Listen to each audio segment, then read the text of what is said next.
this is the place of truth, of non-action, where all that you are culminates into this moment, with each passing moment a deeper sense of trust and faith growing within you.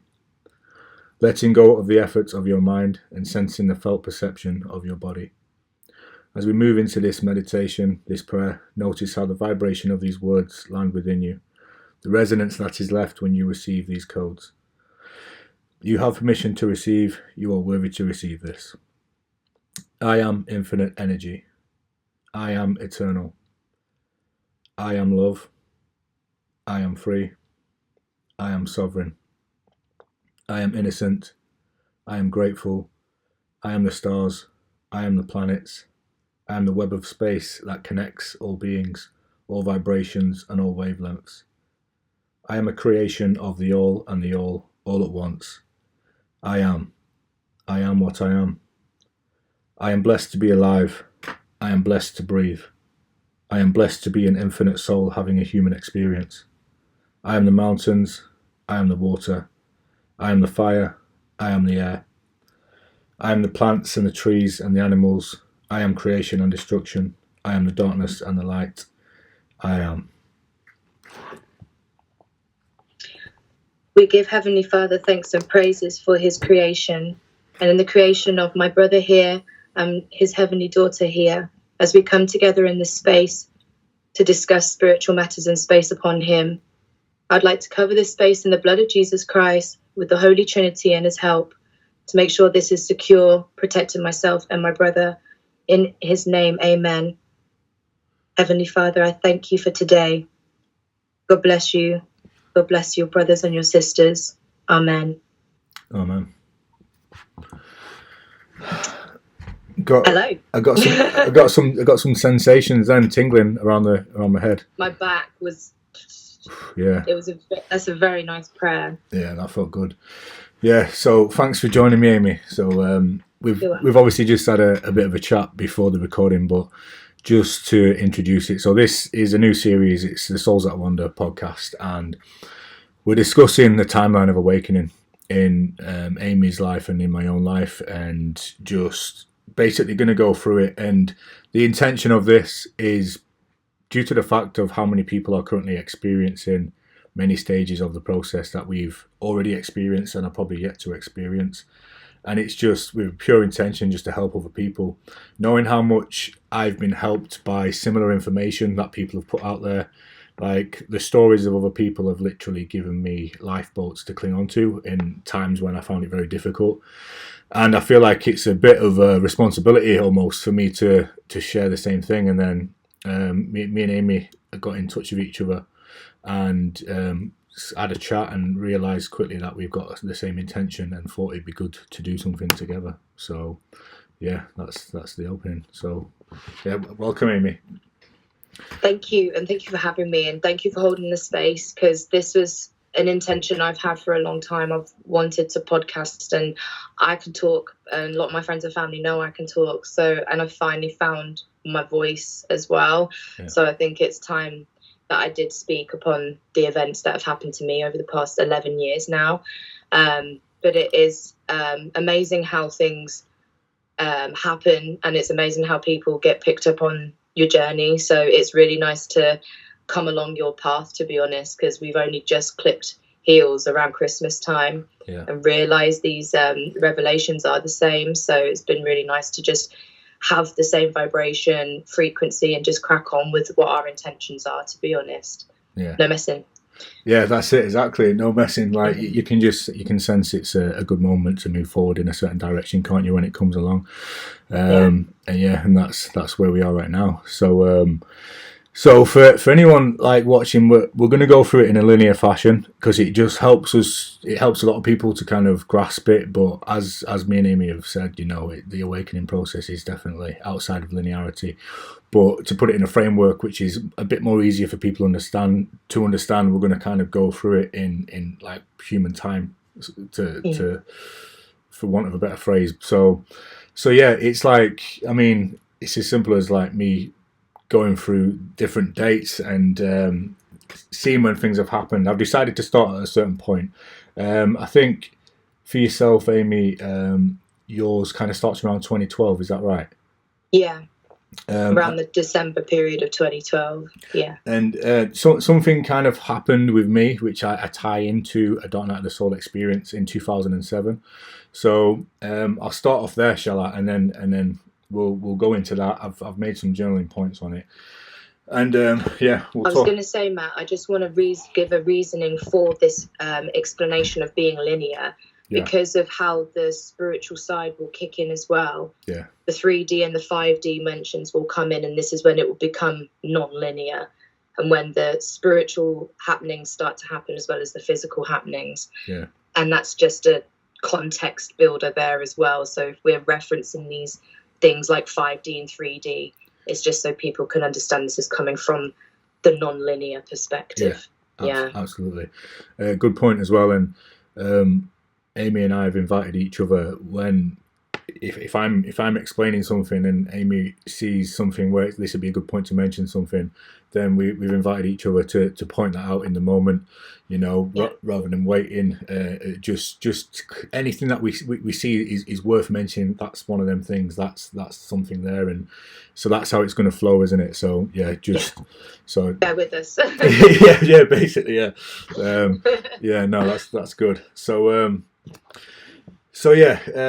back in 2007 for myself, I left school, and I think one way that we spoke about it was it the social Dark Night of the Soul or the something along those lines. It was Dark Night of the Soul. Yeah, Dark Night of the Soul, but like the social aspect of it, where it's like the world around you is not making sense, and then for me that was kind of the first layer, the first level. And I was just going about life, went to school, messed up my grades, left school, recognised that I was in a position where I had to go out and spend like 8-9 hours a day doing something that I didn't want to do to get money to then survive in the world. And for me, that was hard to get my head around at that time. It was difficult for me to understand. I used to contemplate on it quite a lot and sit there thinking about it and dwelling on it. And then I sort of got into smoking weed quite a lot and consuming alcohol quite a lot. I was hanging around the wrong people, and I was doing stuff to piss off my parents, and then my mum and dad were separate. I'd go from my mum's house to my dad's house back to my mum's house, and then I think I lived with my grandparents for a little bit. I lived with friends. I had no sort of grounding whatsoever. Like when you look at things like Maslow's hierarchy of needs, it's like a pyramid of human need, and right on the bottom ladder of that is like safety and shelter. And looking back on it now, I could see that was something that was massively missing from my life, largely down to my own doing, to be honest, but it was something that I could feel like I definitely was missing. I was getting into crime. I was getting arrested. I was getting into fights. Moved house quite a lot before that. Like my mum kind of struggled to cope when she left my dad, and we moved house like 6 or 7 times. Lived in like hotels, B&Bs, caravans, that sort of thing. And it's just like quite a big pattern of that lack of like shelter, that base level of human need. And this kind of built up. And then leaving school, recognising I had to kind of give up X amount of time a day for a living and stuff, which I've got a better understanding now, but at the time it was quite heavy to manage. And yeah, it sent me on a bit of a spiral, and it kind of got worse and worse and worse. And I started, I think, disassociating a little bit from reality and from the way that the world is kind of operating and the way that things are working back then. It got worse and worse and worse. Got stuck in my own head. I felt like I had nobody to turn to. Felt like it wouldn't really matter, like no one would miss me type thing. And I actually tried to take my own life in 2007. So I got to that point, and then I remember waking up in the hospital, and then I saw like my mum, and I saw like how upset she was, and then it like something triggered in my mind, and I was just like, fucking hell, like I can't believe like I came that close to doing that, like wow. And it sounds, I mean, a lot of people might think, well, of course that's going to happen. How could you not recognise that would be the case? But you get locked into a space where you're numb, and you completely become numb, and you feel like you're invisible, and you feel like you're in your own little world, and nobody can sort of level with you on that, and you're stuck in it, and it feels like a lonely place, and you feel lost. And you genuinely convince yourself that no one will give a shit. You're convinced of it. So when I saw that, and then I went to see other family members, and they was upset and stuff, that was an awakening in itself for me, because it was like, well, actually, people do care. From that day on, I knew that that would never happen ever again. I knew that I was never gonna put myself in any risk of making my people that love and care about me feel like that. Like the look on my mum's face waking up in hospital, that's there. And whenever I even come close to remotely going down that road, like I can see that image of my mum's face, and it's just like there's not a chance. There's no amount of pain and suffering in the world for me that is ever enough to do that to her. So that was kind of a bit of an awakening, and that was the first time when I sort of I was looking at life, and I just thought, I can't be like the world felt. I was very sensitive to the world. I was very sensitive to the heaviness of it, and like a combination of the things that I've mentioned, and what ended up happening with the attempt, and then like leading after that. I think I kind of numbed myself out a little bit. Something happened where everything kind of settled down. My level of sensitivity seemed to calm down a little bit somehow. I don't know how. I don't know what happened, but I was able to distract myself a little bit better. And then like a few years passed by, and then I guess like you'd get forward to the year like 2012 really, because that'd be the next point in the timeline, where it was like before I joined the military. So between like 2007 and 2012, not a massive amount happened in terms of awakening. I carried on doing quite a lot of the things I was doing still, in terms of getting in trouble, fighting, drinking, drugs. I was still doing a lot of that stuff, and I recognised in myself that I needed to get away from the environment that I was in at the time. So what I eventually did was join the military later down the line in 2013. So that's like that's the first kind of real point, the first like sort of crisis in my life where something drastic happened, which was like a bit of a wake up moment, a bit of a what the hell's going on moment. Something needs to change, something needs to be done, and certain changes did happen internally. Externally, not a lot. I carried on doing the same things, and it wasn't until later down the years in 2013 when I got away from the environment that things started to change even more. So yeah, that was the first point on the timeline for me, and that kind of brings us up to probably the start of yours. So yeah. Well, I definitely want to discuss your timeline, because even between that space of what happened in just that 1 year for you, the healing in between 2007 over to 2012 would have been an immense amount of healing anyway, to then probably cue your dark night of the soul. But number one, I'm glad you're okay, and I'm glad that you woke up from your situation, because, and it's not my business, it's no one's business to why you did that. And I struggle to see people who want to explain why they did it. At the end of the day, it's something that we're still trying to put our finger on in society, on why this happens, men and women. But I do think it's something that needs to be discussed either way. I know it's a terrifying situation to talk about because it hurts so many people. But even though it has upset those people around you, at least that was that realization you had. I am important to these people. I do not need to think about it this way. Sometimes there is something that happens to us before we can even catch it, though.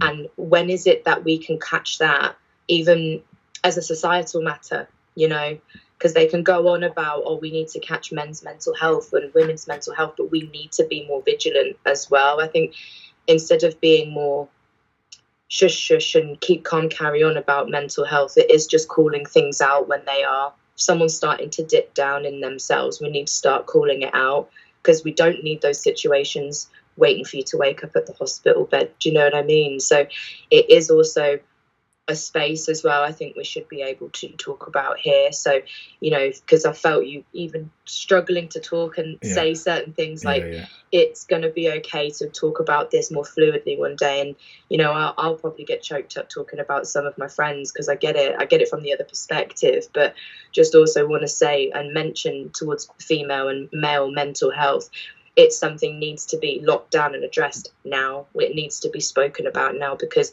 we're hitting a crisis in this country, yet alone the world.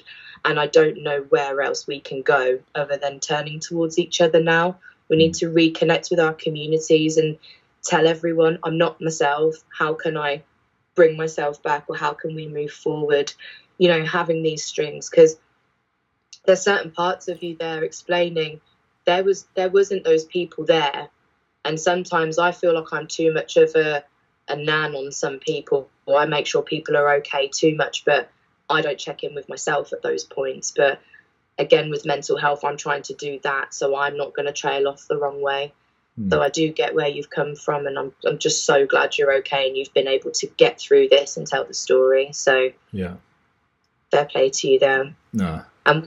It also comes to your upbringing as well. There's the inconsistency. So, you know, I'm trying to pull these things out so people are aware. If these are things that are here in your life, write this down, because these aren't things to do with you. These are situational matters. These are things that can change. Like you were mentioning, you brought yourself to a new, further environment. And I know you need to discuss further about when you joined the army, but even from 2007, you actively had to make changes, probably whether you liked it or not, after making that decision to make sure you were straying away from that and going towards another and better direction for yourself. So it's those in-between parts of the journeys that makes it so non-linear for people in healing. And that's where I feel like we get lost in the dark sometimes, isn't it? It's in between those stages of kind of up in arms, I don't know where the control is, to it's actually set in stone, it's grounded on the other side. It's that space in between we do struggle through. I don't know if you can agree there.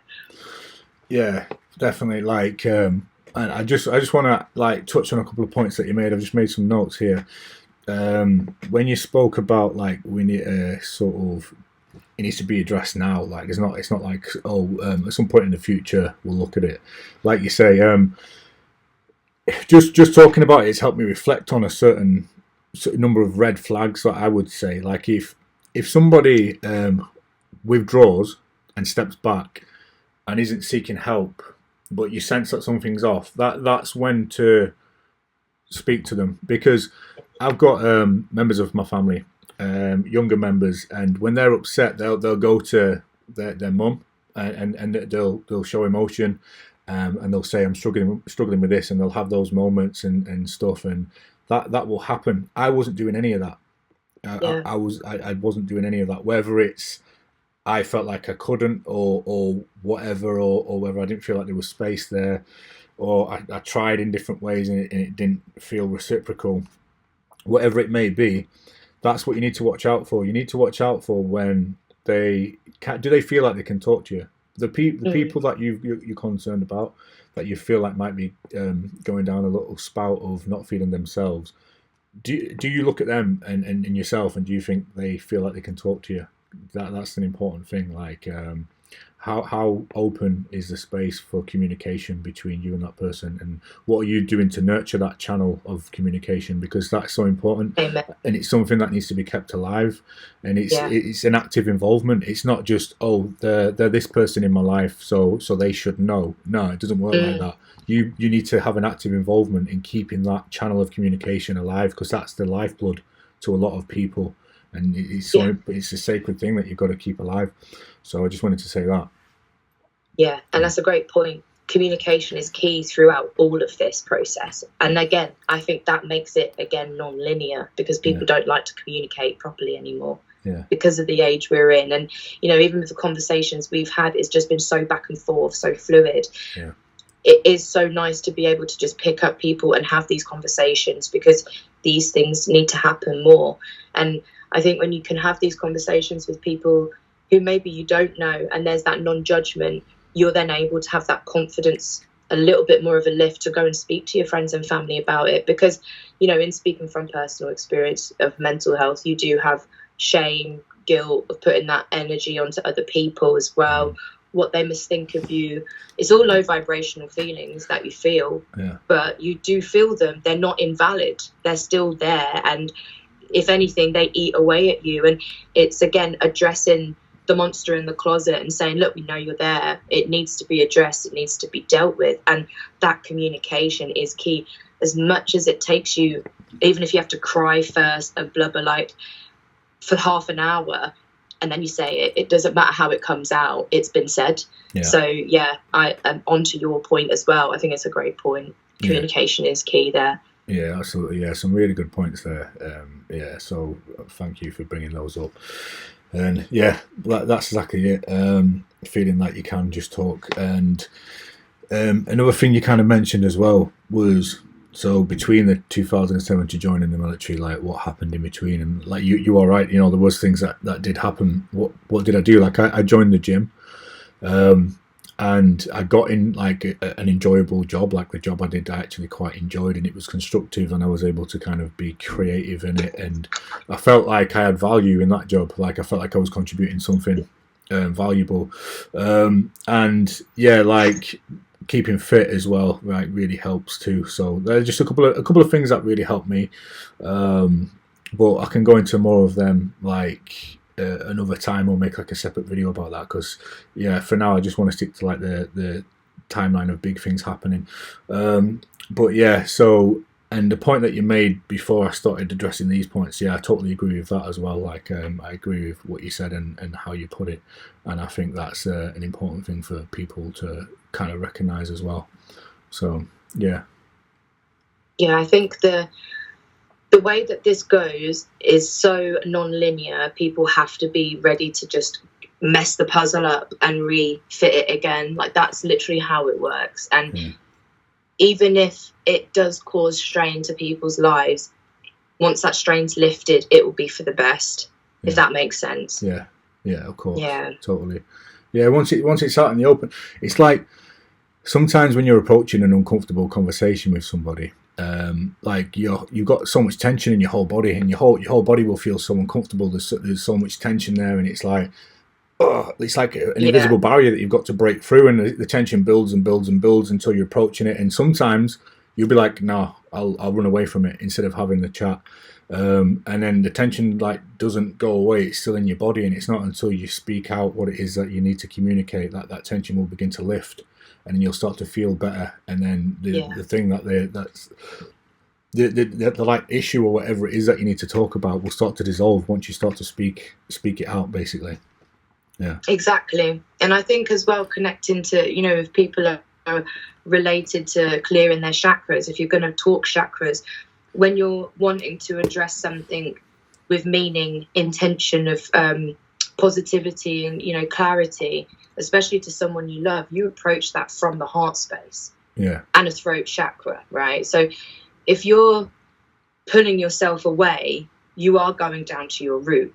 People don't realize like that's sometimes you're shifting your own energy down towards not wanting to even address it. And you know, the term of you're in your own way most of the time, that's what I've genuinely realized with what my problem was, is I was just trying to be in control of too much, which why building my relationship with God worked, because I left what I couldn't deal with to him, and I dealt with what I could deal with me. And that is the best kind of give and take I've ever had in a spiritual relationship ever. And it's taught me so much on how much he won't give you, how much you can't handle. He won't give it, if that makes sense. Like he won't even bother giving it to you. But if you can, it's in dribs and drabs. But it's one of those, and I feel like I'm digressing a bit.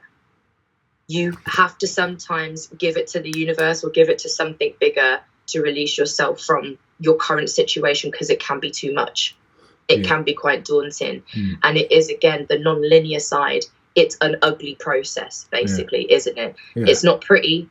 It's not glamorous. It's ugly. So, you know, people sometimes don't even want to visualize themselves going through such a change, right? And it's shedding your old self to renew to a new person. And it's the idea of the unknown daunts people. Yeah. So, you know, wanting, and people don't know about energy. So how would you know how that energy works? When you do this to yourself, it does just drop you to a low vibration. And that's where we've got to as a society, to be honest, is we've constantly like took ourselves out of opportunities because in a way we've had fear, or we've been scared of something, or we've got, oh, what if they think of this? That's just lingering in the back of our minds. So yeah, definitely. I've just put fear and shame down and guilt because, like, obviously there's a scale of human consciousness, and fear, shame, guilt are all lower vibrational emotions. And like, if you've got any of those amongst others, those emotions that are coming up when you're trying to process anything or trying to talk about anything, like, I want to talk about this. I want to tell, like, if I had something I wanted to speak to you about, right? Yeah. And I'm like, I'm gonna give Amy a burden here. Like, this is gonna weigh heavily on her. Then I've got like shame about it because there's something that I'd like to talk about to you, but I've got shame around sharing it with you because I don't want to be a burden to you, for example. But on the flip side, like, you're gonna hear it and it's not gonna do that to you at all. Like, if you're telling somebody something that actually cares, you know, they're not gonna have any of those emotions that you're telling yourself is going to be the outcome. They're actually going to be happy that you've told them and shared it, and then the transmutation and the alchemization of the energy of that lower emotion can start to take place. Once you start sharing that with somebody else, that's exactly how it works. It starts to alchemize the energy of that lower emotion. Yeah, and it's amazing how when you realize that it's actually, they're really proud of you for saying it and it's a really positive outcome, it's like, oh my God. Yeah. Is it easy? And then you do another thing and then you're like, it is that easy. And then you're like, am I being punked? No, it's that easy. It's just take another step forward, but take each day as it comes. It's not run before you can walk kind of thing. Yeah. It's having those small inklings and realizations are really empowering, even if it is just realizing, me talking to, say, my auntie today or my mum today or my dad today, my grandmother today about my mental health. It's not lifted off my shoulders and put it on theirs, because that's how you think about it, is I'm lifting it off me and putting it on you. That's not how it is. No. And if they are at 100%, let that person take the load, because they're at 100%. It's not like they're on 75. You're on 25. You're not even hitting 50% on yourself. But if that person's 100% and they're like, no, yeah, talk to me.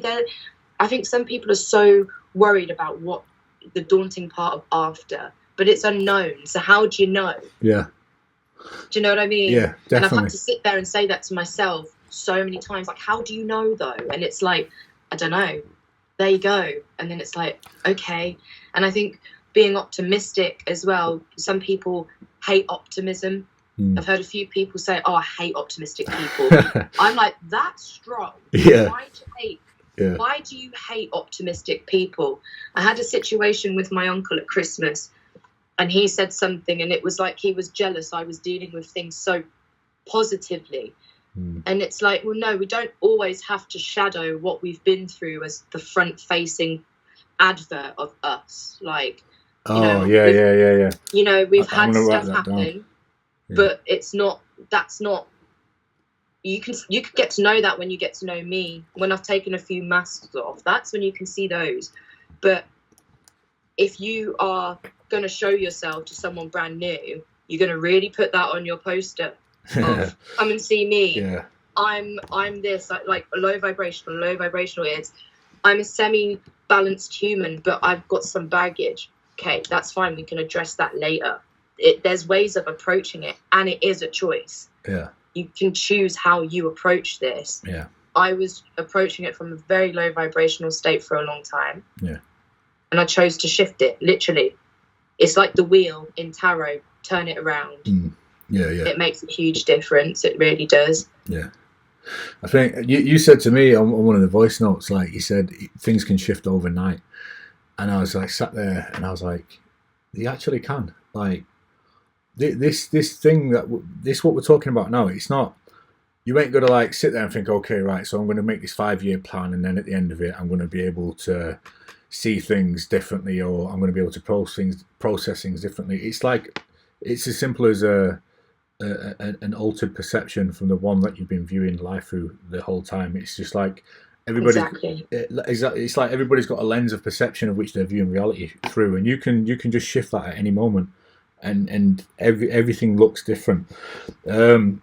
Like when you said like our pain is not us, our pain is not our identity. But just be careful of the story that you tell other people, because the story you're telling other people is also the story that you're telling yourself. And like, if you're identifying as a person, it's like when I was 17, like I was telling myself, look, I'm depressed, like I'm fucked. It's game over. I'm never going to get any better. I'm never going to get out of this. And I was almost perpetuating the story of lower vibrational emotions, of being stuck in this place that I'm never going to get out of. And like, if I could have just seen back then what I see now, like it's just a switch of perception, and it can happen so quickly. Things would have been so different. Like, you know, back of my head has gone so heavy as you're talking about this, and it is like all the memories are about to pour out now, and it is like, if you could honestly look back and think, wow, if you could just tell yourself back then, how simply you could have cut some corners. You could have, you know what I mean? This is why I think we're doing this, because it's like, let this be a cutting a corner position for somebody else, because we went through some stuff to get to now, right? Exactly. Yeah, perfect. That's literally it. That's exactly what it's all about. So so that was it. So I just wanted to hone in on the identity part that you so beautifully brought up and mentioned. So because it is, we really got to understand, like, as humans, we didn't even used to use language as well as we do now, or I think we've gone backwards, to be honest, especially in this day and age. We used to use telepathy, and they created words to use in a way against us as well. You know, if you really want to go conspiracy minded and break words down, you know, even the word spelling it's words matter. It doesn't matter if it's that sticks and stones may break my bones. That's a get out of jail free card for some people. It doesn't work that way with the law of the universe.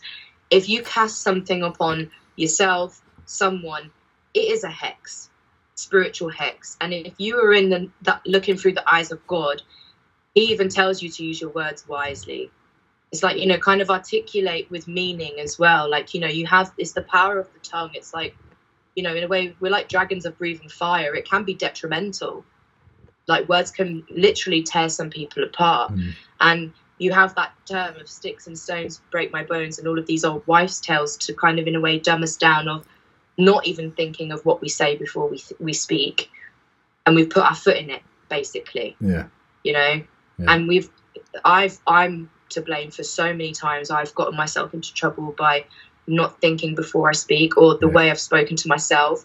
I've spoken to myself so horribly. Like you said, you mentioned before, I used to say, I have anxiety, I'm depressed, and I stopped saying it, and I stopped suffering. How funny is that? And it is just, I am a child of God. I trust in God's will. I trust him. Amen. That's all I'm saying these days is, okay, life's life in. It's not, you have to get a helmet, get your best surfboard, basically. It's not, I have this, I have that. It's, have your surfboard, have your helmet, because you need it. It's one of those. It can get, the riptides are a joke, but you have got to be careful of your words. And I think some people are starting to realize in this year how magical they really are, and how their words have cut the most beautiful beings out of their life. They have had the most beautiful situations cut from their life, because, you know, as our previous discussions of not being deserving of that love or that thing, because we've had to suffer. So why should we deserve it? But, you know, it's one of these things. It's another lesson we have to sadly learn. And personally, and I don't know about you, I don't want anyone else to learn that lesson. You know, it's hard. It breaks your heart and makes you think really nasty things about people. And you have to take those things back spiritually as well. Because karma's real. So people have a rude awakening to wake up to, in a way. And that's why it is like, I'm glad we're doing this, because it's the best hopeful corner they can cut. Because I didn't cut many. Yeah. No, me neither. I definitely didn't. Talking about like the corners that you could cut with what you know now.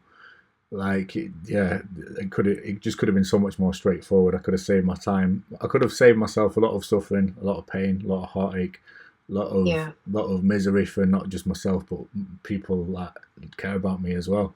Yeah. I've written, Amen. as you were saying about the words, I've written a yin yang sign and I've written words inside it. So it's like, absolutely be careful what you say. Words spell. That's why it's called spelling. All that kind of stuff. Like the story that you tell yourself is important, and it's not just a story that you tell yourself in your mind. It's a story that you speak about yourself to other people as well. It's all of it. But yin yang, the flip side of it is, if you can go this way with the words, you can also go that way. So you can, and like we said, you can turn things around quickly. You can immediately start waking up in the morning. When you bang, I've done this so many times. I bang my toe and I've gone, you fucking idiot, like that. like said it out loud, and I'm hopping around in the bedroom. But now when I do it, I catch myself and I'm like, oh, you are pretty cool actually. Like I'll just change it like quickly. I'll catch myself in the moment doing it, because like when you actually start catching yourself in the moment, you should try this. Anyone who watches this, you should honestly try this. How many times you have little digs at yourself throughout the day without really realizing it? Like, you'll give yourself a break, please. Like, yeah. That's all I could say is like, give yourself a break. I say that to myself as well as everybody else. Still, give yourself a break. Yeah, we do it, don't we? Like, you'll leave your keys on the side and you'll give yourself a bad name, or say, oh, you idiot, or you're so stupid. I'm so forgetful. How many times do people say that? I'm so clumsy. And you're perpetuating the story that you're telling yourself. And the quickest way to change it is stop telling yourself the story, which keeps alive the very thing that you keep doing. Literally. And your feed, it's like a parasite. You are feeding that parasite. Yeah. Until you stop feeding it, it's starved and it goes away. It is genuinely that simple. Yeah. As you could put it, to a physical thing that we relate to as a parasite, Yeah. And if you want to reference it to a film people relate to, and this is what I've realized that we have to do, is so many people are so fixed into pop culture these days. Relating back film and music is good. So even The Matrix, at the beginning of The Matrix, they go back to Neo and make sure that that parasite is taken out of him before they bring him into the Matrix, right? Yeah. So they make sure he's completely rid of, and they then have to give him the talk, it's the red or the blue pill. Yeah. But he does, like Morpheus says, and I see why they choose to do certain shots the way they do in this film and focus on Morpheus, because he is like your guide. He's like your spirit guide through breaking out of these parts, and it's different levels, isn't it? Because Neo has to go through certain stages of knowing thyself, and that's all the Oracle speaks about, is you have to know your inner self, know thyself, and you already know the answer. Yeah. That's why you came. Yeah. Sort of thing. So she gives him all of these riddles, but I think, again, it gets to certain levels where you start to understand the riddles. And this is why I think people need to watch The Matrix not as a film anymore. They need to watch that as they're trying to actually program us with something. It is predictive programming, these films, and once you understand what they are, you can read them better. And I think with The Matrix, they give you so many good clues you can use, but they do tell you it's not going to be easy. So get ready to sacrifice your old life, to sacrifice things that you didn't want to know, because you know now. And sometimes that's my thing, is, I wish I didn't know all these things, but God has a plan. That's just the way I feed it back. Even though, like you say, you talk badly to yourself, I wish I didn't know these things. God has a plan. So I'm constantly playing badminton with myself at the moment. And I don't know if you're resting at the minute, but I'm on badminton, not tennis. So it's a lighter game. Yeah. No, that's all. Like, I liked a lot of what you said then. You know what? It'd actually be really, I think a really cool thing to do would be like break down the spirituality of certain films. There's have you come across the the channel Spirit Science? I remember I've not long had TiVo for a long time, so there's certain channels that didn't have it, but I think I remember it on Sky. It was on like one of the old channels on Sky, I think. It's on YouTube as well. Is it? It's like a little purple cartoon character, and he talks about lots of different things. It's like spirit science, so it's obviously where spirituality meets science, and talks about all that kind of stuff. But he branches off into kind Right, of so like different, quantum and everything. yeah, Like quantum site. yeah, Amazing. yeah. The links where the bridge takes place.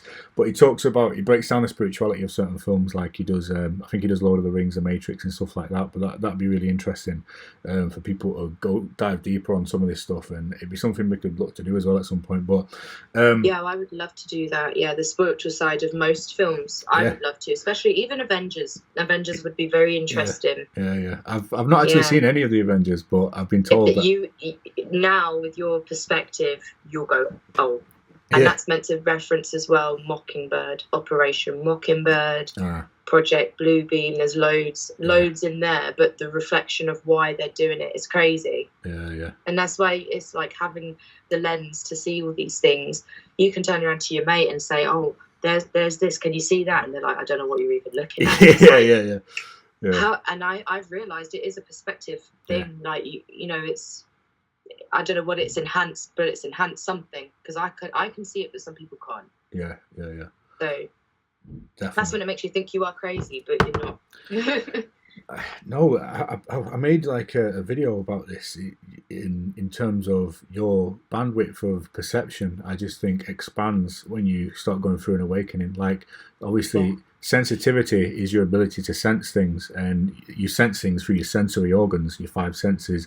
And I was having a conversation about this yesterday, and they rightfully pointed out, but there's more. There's clairsentience as well, there's clairaudience, there's claircognizance, so all of those things. So you've got like your sensory organs, and your bandwidth of perception, like the visible light spectrum and stuff, is like 0.05% of what's actually there, and things like that. And I think when people are like neurodivergent and like get labels like ADHD and autistic, and also people who start to awaken as well, I think it just starts to widen the bandwidth of which you're able to perceive things, which is why you'll be sayings like no two people see the same tree like ring very true, because you're looking at the exact same tree, but you've literally got two completely different things being fed back through your senses than each other, and you'll be like, oh, can you notice that? And they're saying no, but they mean it. They actually can't.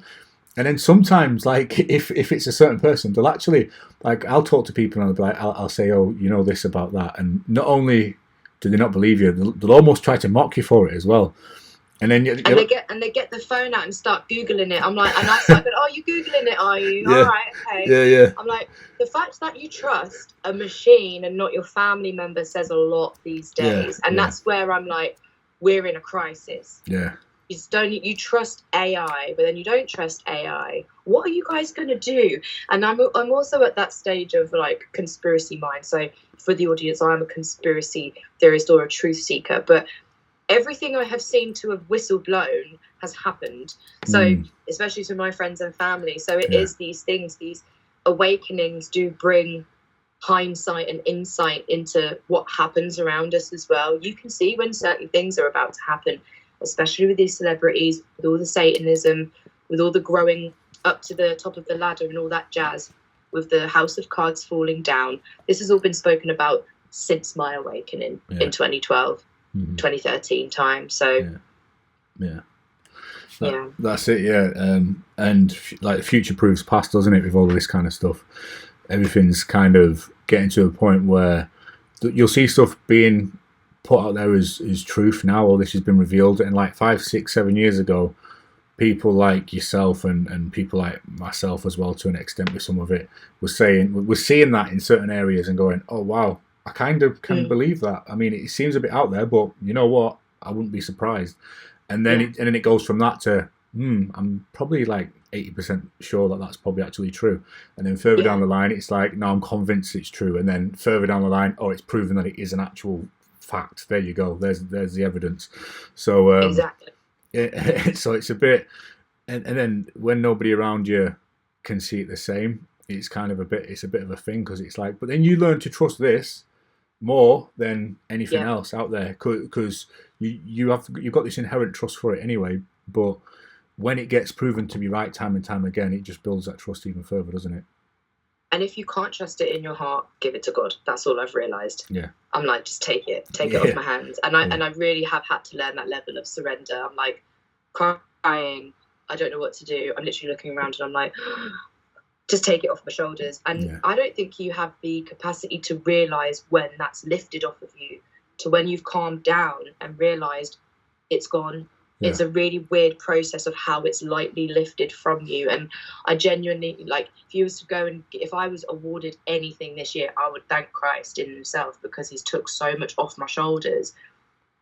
I wouldn't be here with half of the stuff that I had taken off my shoulders. And I asked for that to be lifted as well. Like I said before, it's a choice. So many people are angry with God. Go and speak to him about it then. Go and speak to him about why you're angry with him. That's forming more of a relationship than you ever had. Because I was angry with God personally, and that's how it all started to get better for me. I told him I was angry with him, and he said, I know. He gets it. He knows everything. So it's like one of those, like, he's like, have you learned though? And I'm like, yes. And it's like, right, here we go. And that's genuinely how it works. That's how it works from my mind's eye anyway, is I had to really just go, I'm really angry with you. And he goes, I know. Are we going to deal with it? And I had to hash it out. So I can hash out any of my qualms now in this physical with anyone, because I've had to deal with something so massive, which was, I didn't want to believe in God. I didn't want to believe in God taking all of these people from me, you know, having all of the past 10 years of grief that I've gone through. I can't believe that I've witnessed it. Sometimes I still sit there talking to him how, but I've had to witness it for a reason, and that's what I've accepted, right? But I can sit there and actually hash that out with him. I don't need to be angry at my family. I don't need to be angry at my friends, and I don't need to be angry at myself, because I didn't do it. But when you don't know where to put that anger, and that's the problem with me, I'm such a peaceful person, I got angry. And I'm still angry about certain things, but I'm learning how to control the beast. But it's like, I've also been, in a way, missing from certain people's viewpoints for 10 years. So I've gone from like a 20-year-old to an adult 30-year-old, and I have got my boundaries, and I have got what I don't like, and everyone seems to still do what I don't like, but I can't control people, you know, and that's where I've had to learn. I've had to start taking myself away from certain people, environments, and individuals, because if you don't like it, that's your choice to be in it or not. Like, it's that simple. But when you're in it, you can overcomplicate it so much, can't you? It becomes too overcomplicated. So absolutely, it's quite heavy. No, it's good stuff. Like, and you're highlighting a lot there, and you're bringing a lot up for me, and I'm just taking notes as you're talking, and piecing it all together nicely. Like, it's something which I've put together on what you've been talking about.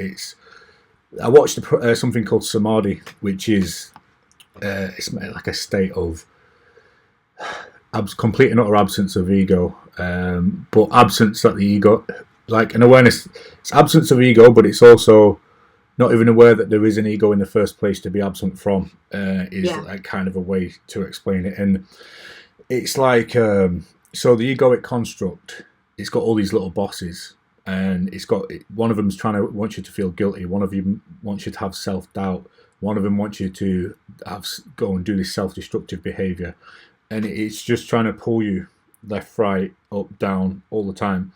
And to come back to a place of centeredness, it sounds like one of the things that you've been doing yourself is giving it up to the divine, giving it up to God, and saying, take this. Like, this is almost giving it up to non-linearity. It's because our minds will be like, so what are the stages that I could go through to? Well, no, fuck that. Like, I'm gonna give this to you because it's too much to process in that way. So you're giving it up to the non-linearity of, like, the divine, and it kind of extinguishes the will of the ego to pull you in all these different directions. And, like, would you say that's one of the, or if not the most powerful tools that you've been able to use to switch off all of those little nagging noises in the background, all of those thoughts trying to pull you in all these different directions? Is it like you just offer it up to God and just say, look, take this. Like I need Yeah. I need you to take this from me. Yeah, and surrendering it, crying through it.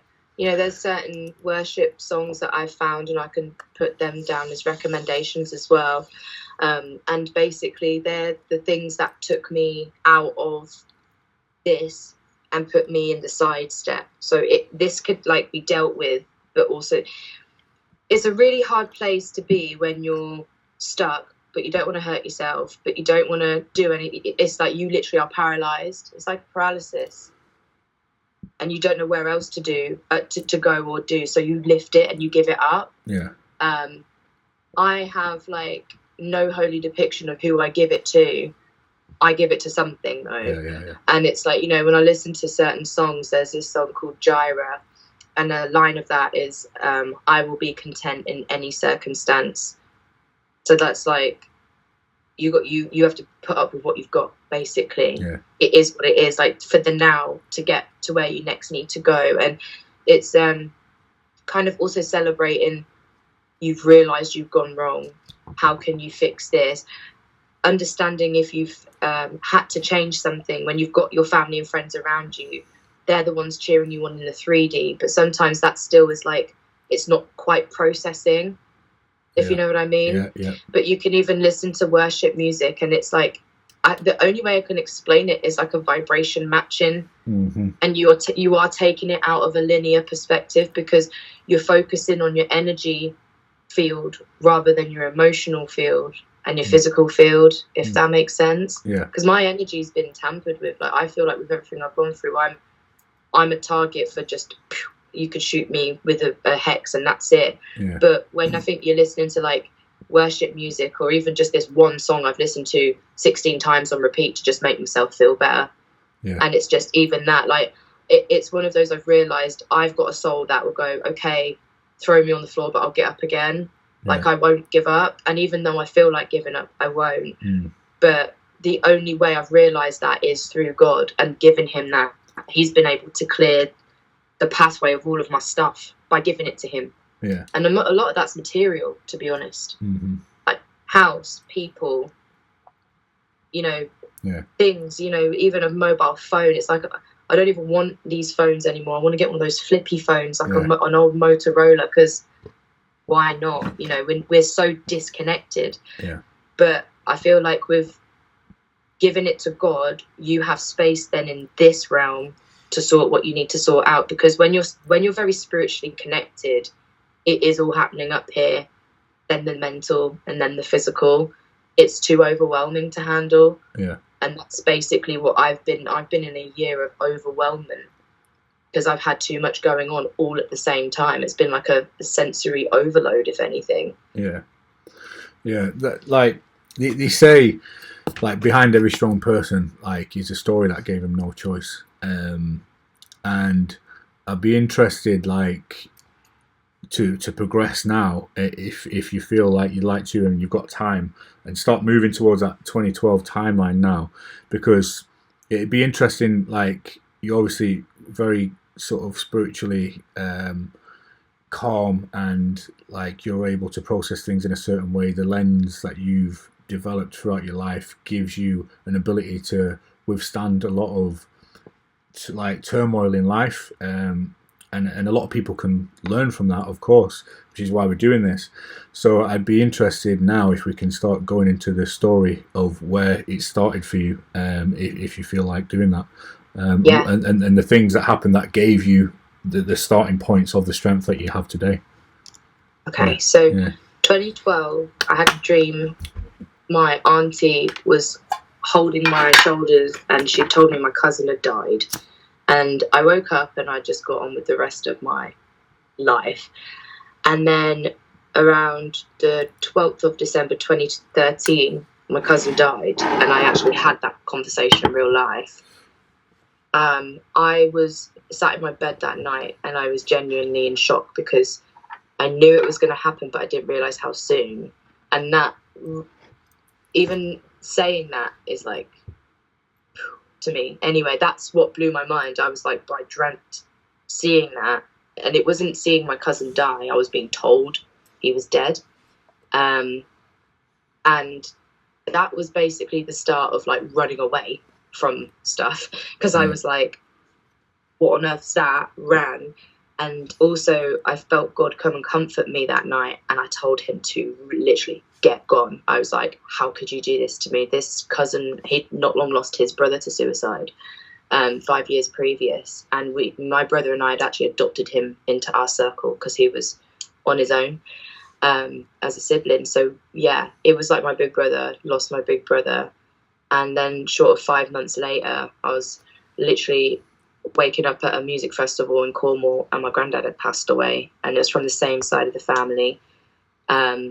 And then to continue on from my granddad, and do forgive me, it's a blur, there's another granddad, my dad's dad, my grandma's boyfriend, my great aunt, my cousin on my dad's side, another cousin on my dad's side, sadly to a drug overdose, and then 2 of my friends died in COVID. One of my friends sadly died in Cornwall. He's a Cornish man and actually did not check the tides that night, and the sea took him. And this all happened over the space of the past 10 years.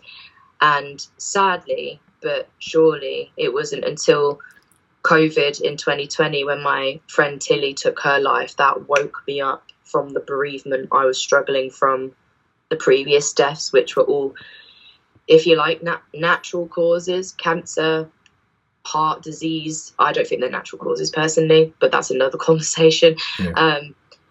With someone taking their life themselves, woke me up to something really, really massive. And I had a lot of conversations with this individual who died also, who helped me heal through my cousin and my granddad's loss. So there was a lot of real triggering healing going on with me and her death, because she helped me heal through certain parts of other people's deaths. But then that started to recall, like her reassurance started to then recall through her death and healing through her death. It was really non-linear, to say the least. And I basically was like, I can't let this happen to anyone else. None of my friends should go through this. This is shocking. Like, losing your friend to suicide is horrible. It's horrible.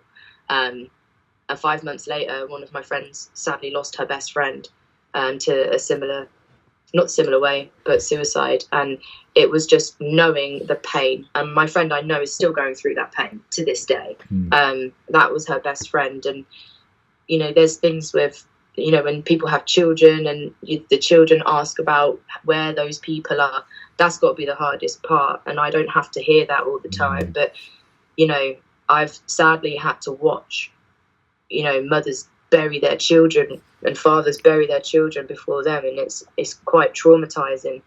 And a lot of this happened around the time I was wanting to actually become a mum. I was spiritually accepting, like, you know, maybe I should become a parent. Like, you know, the world needs good parents. And each time, like, I was accepting, it was like something else would happen. My next door neighbour's sadly not long lost her daughter to a car accident. It's just, these things do happen, but when they happen around you at such a consistent period of time, you do detach from reality. But as a woman, I think we have the skill of masking. I could only mask for about 11 years and I can't do anymore. Like, this is it now. Like, I can't mask my emotions anymore on how I feel. You know, when I'm annoyed by it, my face will change. It's like you will feel my energy shift as well. And it's like I've tried my best to keep calm and carry on and let life live, or let life happen, do my 9 to 5, la la la. And it gets to a breaking point.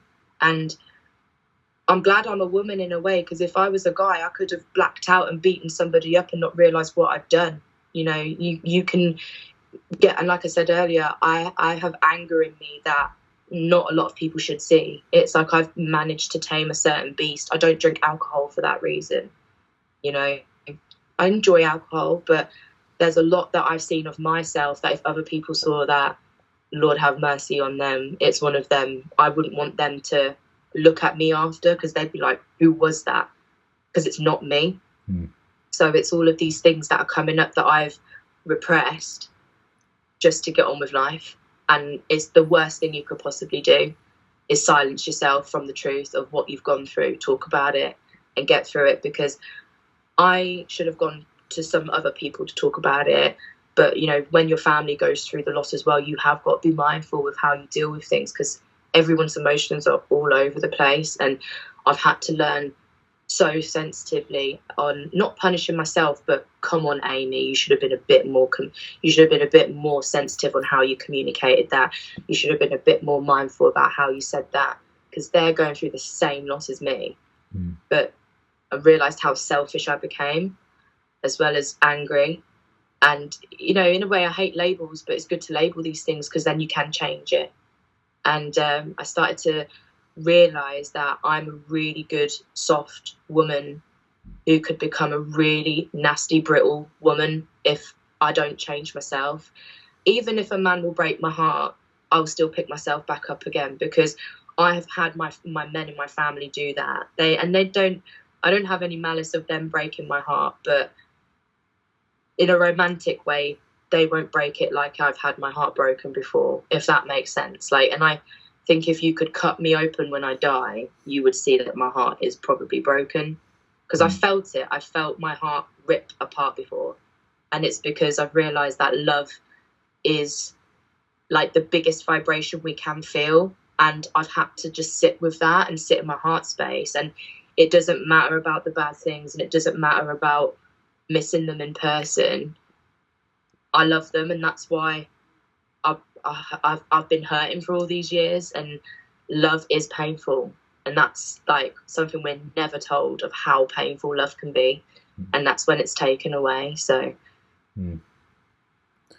yeah, like absolutely, like, and that's why a lot of people will then start to get to a point where they'll resist against it, and they will do things like, what's that, like they'll be avoidant. So what can happen, and like from my own experience of feeling pain and not wanting to feel pain again, is like you'll become avoidant, and you'll kind of not let it in again. And it's understandable to an extent, because it's like, well, why would I want to feel that again? It's sometimes the story that comes up will be, well, surely it's better not to feel any of it, rather than feel it and then have it taken away, or feel the highs and the lows of it, as opposed to just not feeling any of it. And that's what people do. Like they close themselves off altogether, and then a lot of people, for the rest of their life, a lot of people will make that decision consciously or unconsciously, and it's like, I will not expose myself to the potential of that happening ever again, and they live a numbed out life for the rest of the time that they're in this current lifetime. But it takes an incredibly fucking strong person to feel those things, and to say, I'm still going to get up and I'm still going to try again. I'm not going to close myself off.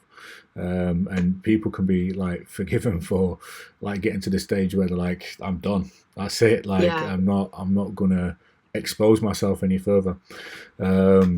So yeah, it's going to be healing for a lot of people to hear a lot of that stuff. So how do you then, having experienced all of that and experienced the pain of so much loss, where do you even begin to start to heal yourself? And I know you probably, it's an ongoing process, especially because over such a long period of time, like 11 years, was it? It's like it's like an up and then a down, and then it's just it's like a continuous thing. So it's not like if something was to happen, like, I don't know, your marriage breakdown, and then you say, okay, I have control over whether or not I get in another relationship, and I have control over how much I heal before that happens.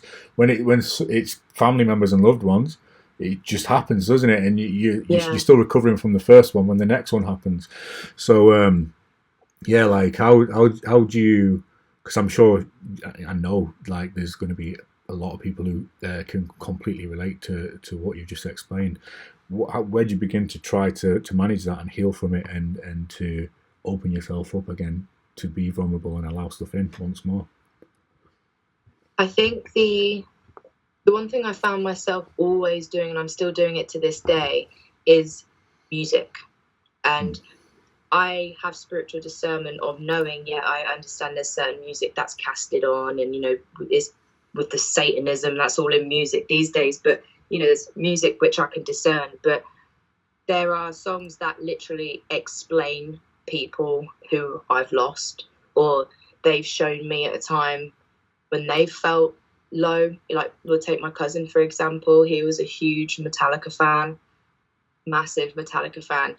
And I only knew a few songs, but it wasn't until I then met my partner after my cousin died. He reignited and redeveloped my Metallica knowledge, and I've got my own favourite songbook of Metallica now. And I wish I could show my cousin, but I can in a frequency where if I can just feel present in that moment in the music and I'm listening to that song, that's enough for me, because the memories start to come in. And it's like, do you remember like those projectors when you're in school, like the interactive projector, but like you had those little things, like those little flipper things you'd put on the screen, and then it'd reflect on the wall. It's like that, and you're just flicking through like those memories.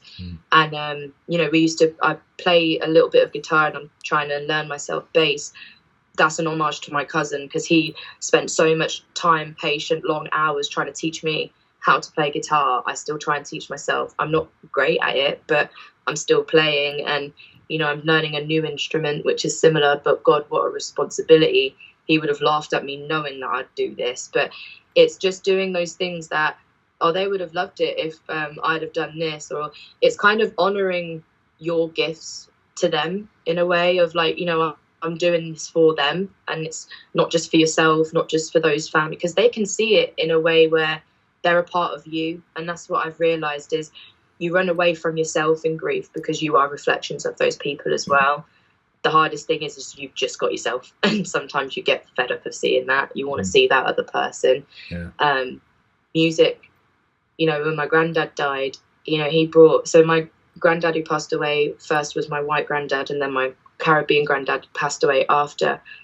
Even though my granddad was white, he listened to a lot of reggae and a lot of Caribbean music. Same with my Caribbean granddad, loved John Denver, loved a lot of country, real white man music, if you like. So I was brought up in kind of, we had music shared. So even when I listen to certain music, like with my dad, we'll listen to John Denver and then listen to Otis Redding, and then, Everly Brothers. And those three songs will remind them of both of my granddads, which is quite nice. They got to share those cultures of music together. And again, it's something that is like an archive of someone's memory. So I'm into records. I like to collect records because I feel like there's a lot of, my dad used to talk a lot when he was a kid, like he'd just put his headphones in back in the day, like he'd have his headphones in and he'd just read through all the sleeve and actually take time and energy into that record. And if that's what my dad was doing with the record, like that's what my granddad's done with all of his records, and my other granddad, even with my dad's records, that's got all of their admiration and energy in that. So when they die, that's left behind. So when you can play that record, that's alive. That's a live part of them that I feel like I'm playing. It's like an archive of their memory. Yeah, it's like a big floppy disk, basically. It could be their favorite album. So you're like, in a way, they're living vicariously through you in that experience, in a soul perspective, right? So you kind of learn music is frequency, we're energy and frequency. When you learn how we work, even after we die, we go everywhere. So it's learning how to connect with things in the right way, and, having certain signs sent from God. And, robins are a huge thing for me, like understanding nature, connecting with us when we need it to. Sometimes being self-aware is the healer of understanding your awareness in life. And sometimes that's the thing that overwhelms too many people. But this is why I feel like we always need guidance in this, because some people have caught me at the right time of not going in the wrong direction, if you like. But I feel like when you are at a loss of anything, music will bring you back round to ground you. Even if it's like your own playlist, even making a playlist for yourself of how your emotions work. I've made a playlist called Change of Seasons, and I made this playlist when I started to do my move from Brighton back to Peterborough. And you know, there's certain songs in that remind me of certain individuals that I'm sat here like I might not ever see them again.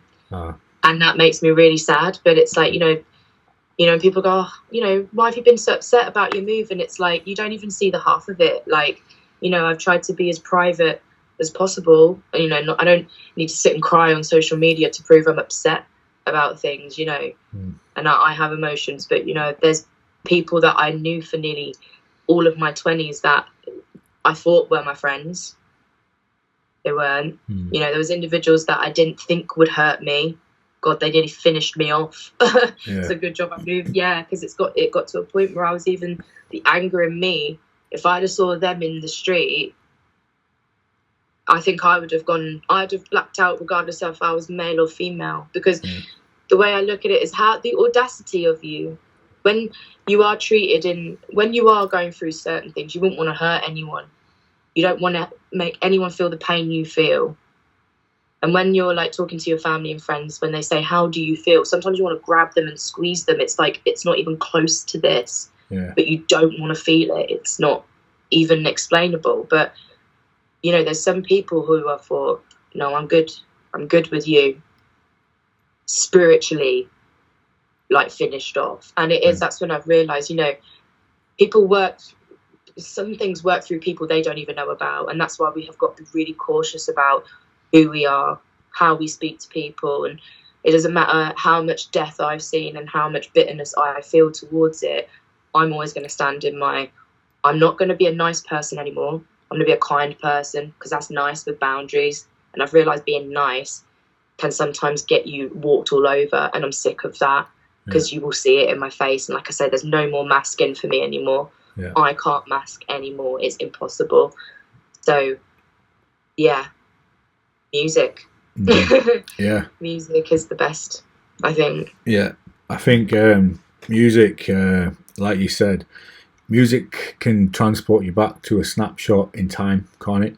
It can take you back to a moment. It can transport you there emotionally.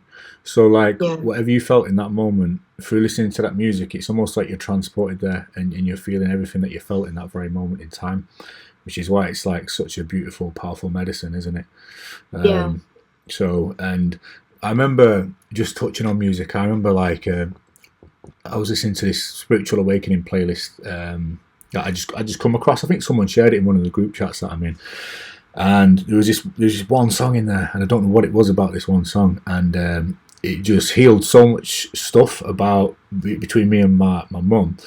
And as I was listening to it, I listened to it on repeat about 30 times and like cried more than I've probably ever cried in my adult life. And it was just like, just so much healing came from it, because through the story, because music's obviously storytelling, isn't it?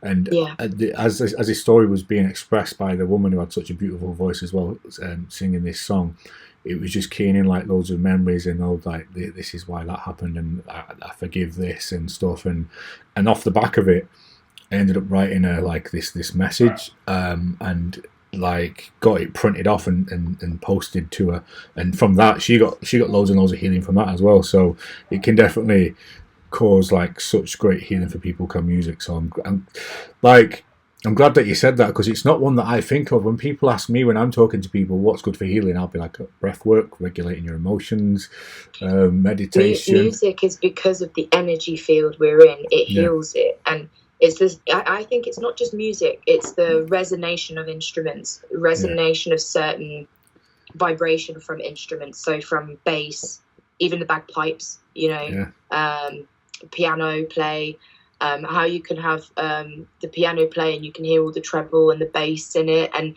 you know, I watched the Christmas special of the piano, you know, when you've got all the pianos in the train station.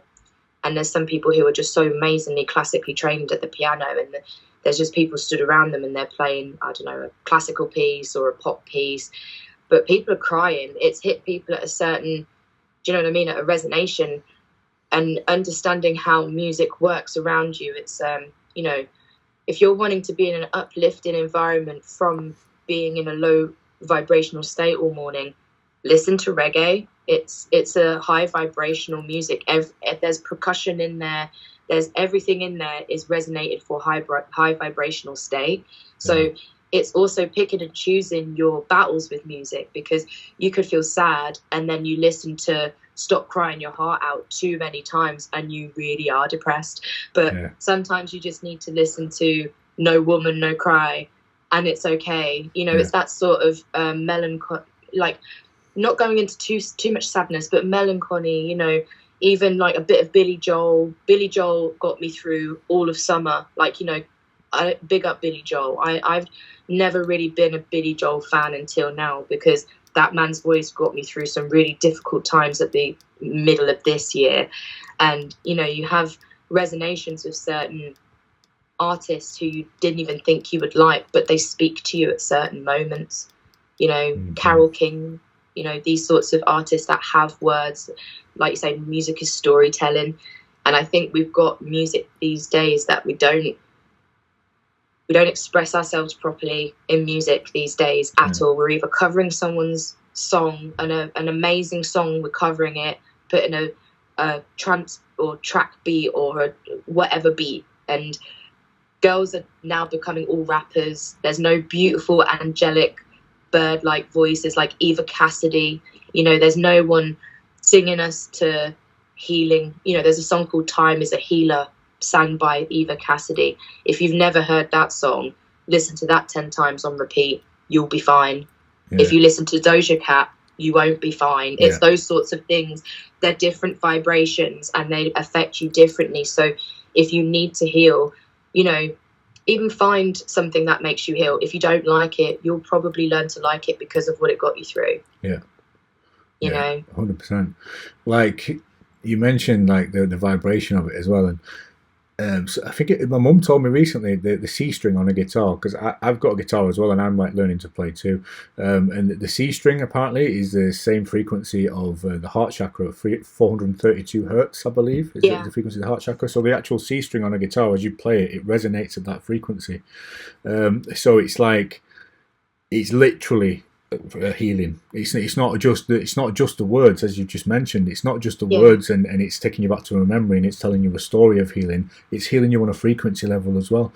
And you can literally now, with the technology that we've got on Spotify, you can type in 432 hertz music, and all the music that you'll hear is of the frequency of the heart chakra. So you're getting both at the same time. You're getting healing. It's healing your heart, and you're getting the storytelling of the music and everything else that comes with it. So such a powerful thing. And the thing is as well, understanding how music works, it's a great tool. Sometimes you can be in silence. That's the best tool. Being in birdsong, nature's got its own instrument, you know. But if you understand how certain instruments work, I've been getting sound bowl healing, and I've got my bass. And I had my bass in my old flat one night, and I was just going through certain strings on the bass, realised the resonation with one of my bass strings goes with my crystal singing bowl. I've not got the crystal one out yet, but that matched. And what I did was I just played with the vibrations myself, and it felt like it was, if you imagine your chakra and my hands, the energy that gets blocked from the chakra, it was like the sound was doing this around the chakra. So it's like, you know, if you had sand and you do a singing bowl, you'll see how the vibration of the bowl shifts the sand. So this is why I'm also looking at music as I intentionally use it as a healer. So there's certain music that I listen to that's instrumental, or there's music that I listen to with words. If I can feel my inner masculine coming out and I'm getting aggressive, I will put on Metallica. I will put on classic rock. It will end with In Excess and I'll feel quite flamboyant at the end. So it's fine. But it's like, even getting your energy levels down, you're remembering where you stand here. Like, okay, I'm a feminine woman. I'm a bit hyped right now. I need to come back down to my level. You know, listening to things like Cleo Soul. She does a whole album called Gold. That's about God. You know, so even if you're wanting to listen to non-worship music, you can listen to music about God that's sung by new artists. You know, I've just seen a band as well called Crash Test Dummies. They did an album called God Shuffled His Feet, and that came out the year before I was born. They performed basically that entire album. He sounds incredible. He's a proper baritone. But that whole album is about God questioning himself of his own creation. Mm-hmm. And it is like, if you think, oh, I don't believe in God because of this, listen to that album. Yeah.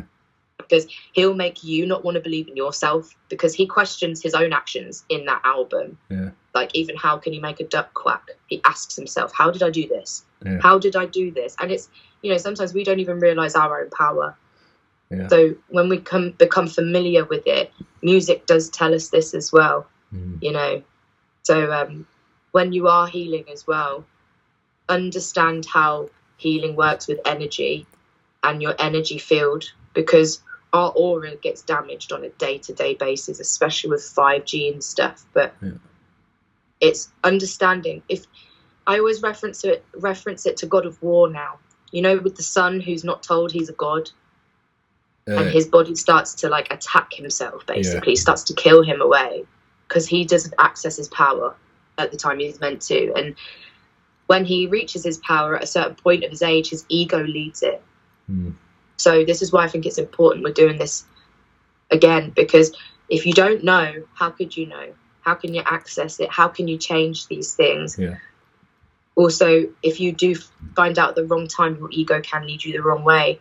So, you know, healing is not linear. No. It is the most this way, that way, this way part of it. And it's trial and error. Not everything works. You have to trial and error things. And remember going back to your senses as well. So you've got audio with music. I have a thing with like good smells. I love things that smell good. So I love my essential oils. I love my bergamot. I love my geranium, my ylang ylang, eucalyptus. I love all of those sorts of scents. And physical elements as well when you're healing. Be kind to yourself. Like, run yourself a bath that you run Cleopatra, like a goddess, or Marcus Aurelius, you know, for a Roman Empire. Run the bath of the gods, you know. Put all of your positive intentions into that bath. Nice salts, bubble bath, oils, and sit with a candle and just sit with yourself. You know, I've had to pattern my life around doing certain things because I have to now, because it keeps me going.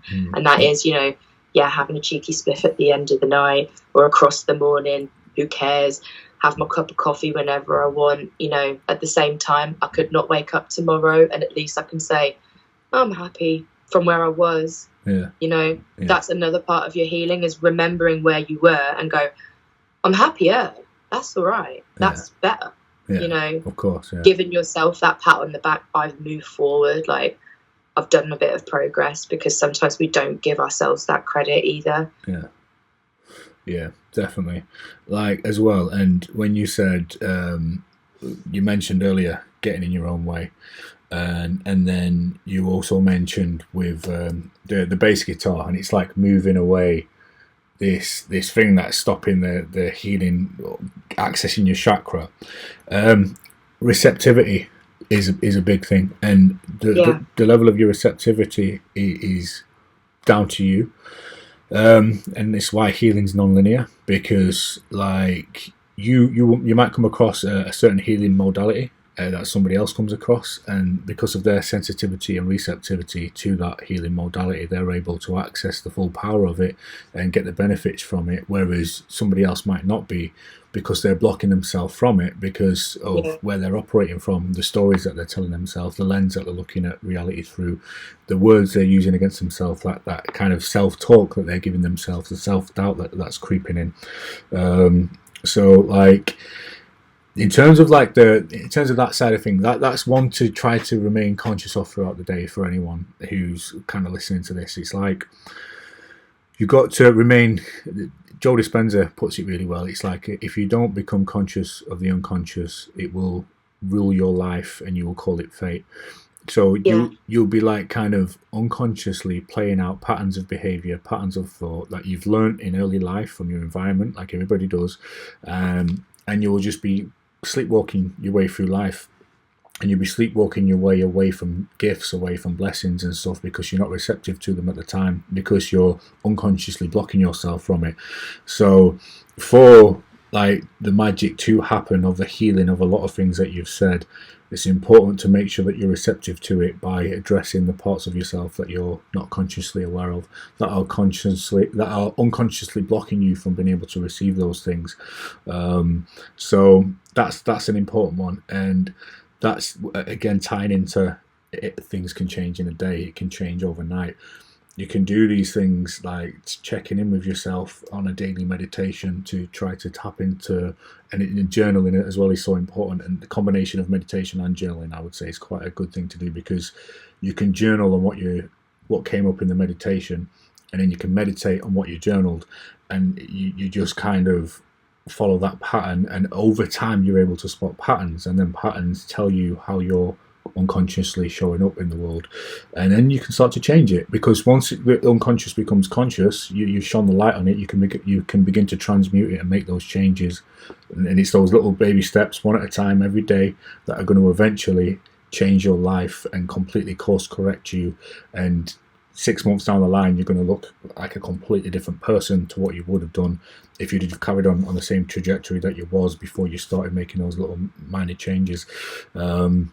So yeah, the so many gifts there, like the bathing, running yourself a nice bath, like the music, the candles, taking that time out, but also make sure you're receptive to the gifts that come along your way serendipitously as well, and don't block your access to those by just unconsciously playing out the patterns of behavior that have got you to where you are at that point in your life to begin with.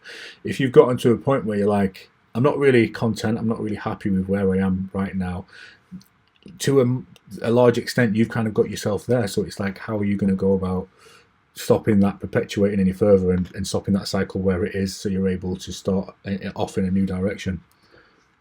And once people become really accepting that they are the architect of their life, it gets easier. Yeah, like, get a piece of that blue squared paper and start again on your foundations, start again on the lower level, build your stairs, get the second level up, and go from there. You don't need another story. You may need a loft, you may need, attic, whatever. Yeah. But it is, you are the architect to your life. I have learned the only person in control of what I do is me and Yeshua, God. Yeah. That I am his daughter. This is the soul leading me.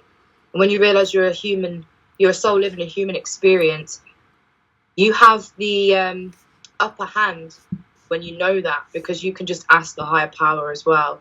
Yeah. As much as you can give back by giving, the intention of being willing to actually learn about yourself from a depth, the soul depth level, because I think that's a true healing aspect.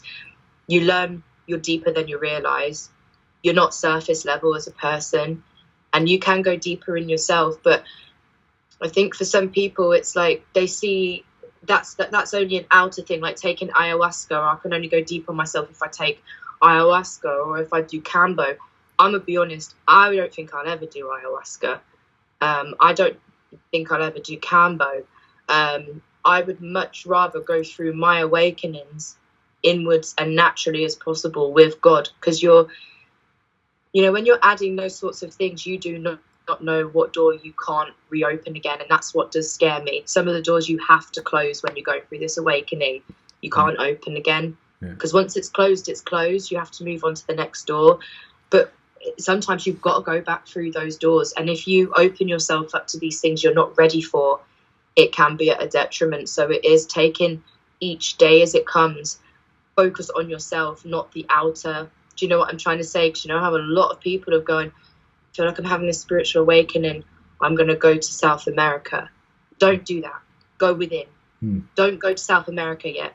Go within first, then go South America if you really need to. But if I can give anybody advice, even if you're going through death, because I know, and I've had to speak to certain men who have lost their sons, lost their daughters, they've lost their brothers, lost their dads. The only way you can heal through it properly is letting your heart open and letting love in as well. That's the only way I think you can truly heal through it, because you can listen to as much music, you can pay for as much therapy, you can go to as many spa retreats, run as many baths as possible, buy as many crystals and affirmation cards to make you feel better. But as long as you love your heart and yourself, and you're opening yourself up to love, then it will be okay.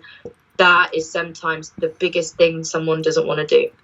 Yeah, definitely. Like, yeah, I'll just quickly like add to stuff like plant medicine. You need to be ready for it. It's something that you shouldn't just jump into it because somebody else is doing it, or you've heard about it and you feel like, oh, this is going to fix me. That all that does is highlights the inner work that you already need to do. So it's better off to go into it prepared and start off by doing it anyway. And like opening your heart again. It's like that's literally it. It's probably number one, isn't it? It's after you've through suffering through so many different circumstances of life, and you've closed your heart off to stop the suffering, to stop the pain. Then being brave enough to open that back up again, despite you opening it up to the unknown, and you're putting yourself wide open to the potentials of unknown, like suffering again and heartache again. But we've got to like just keep getting back up, no matter how many times we get knocked down, haven't we? Because otherwise we're just closing ourselves off to what this place really is. And it's like we're here to learn unconditional love, or at least that's one side of it. It's one part of it. I think that's when you become fearless, and you've realised, okay, I'm scared of being hurt again through love. Okay, let's try this again. It doesn't work out, you're hurt again.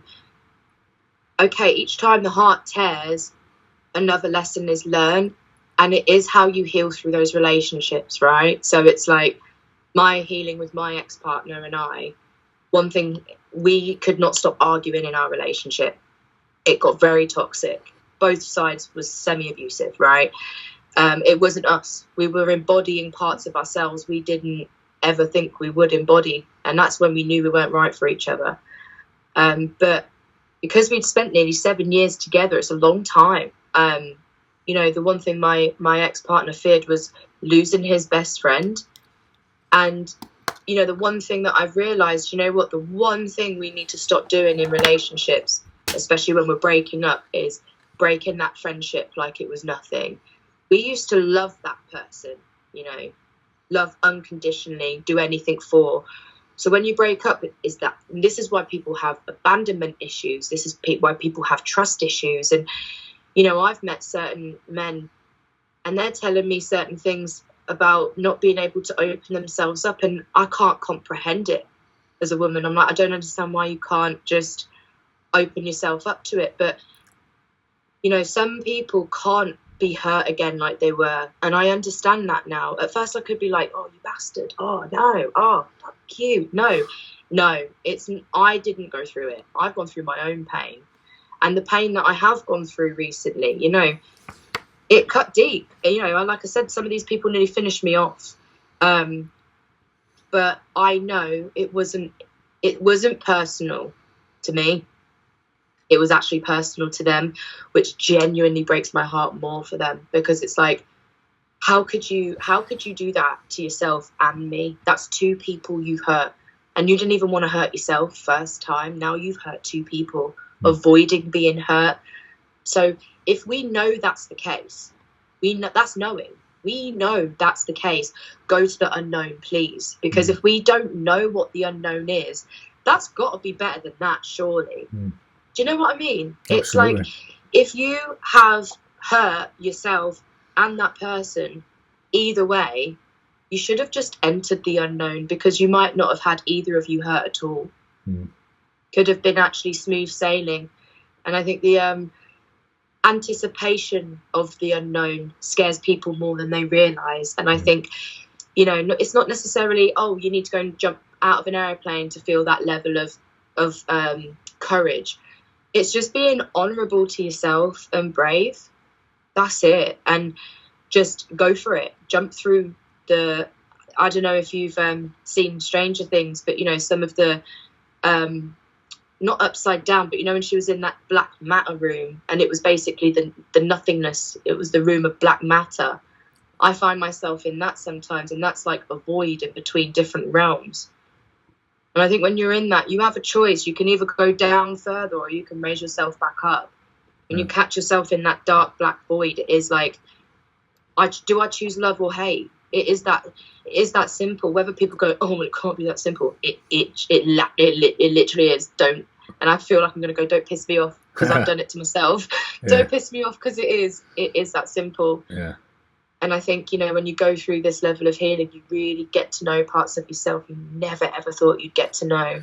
And you become your own best friend. It's quite nice. Yeah, definitely. Yeah, absolutely. And if you go down the path of avoidance and you close yourself off, you are closing yourself off to the parts of you that are going to be revealed to you when you're having close relationships with people, with friends, with family, with whoever, but mainly relationships, because that's the biggest mirror that you get held up to you when you are in that romantic partnership.